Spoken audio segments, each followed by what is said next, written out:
Narayanganj river view থেকে ঢাকার উদ্দেশ্যে রওনা দিয়েছিলাম। হঠাৎ রাস্তার মধ্যে ঘুম চলে আসলো।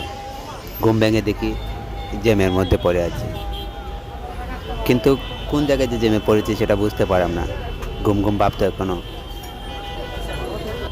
চোখে সব কিছু ঝাপসা লাগে। যদি কেউ চেনেন এটা কোন জায়গায় একটু জানায়েন তো কমেন্টে।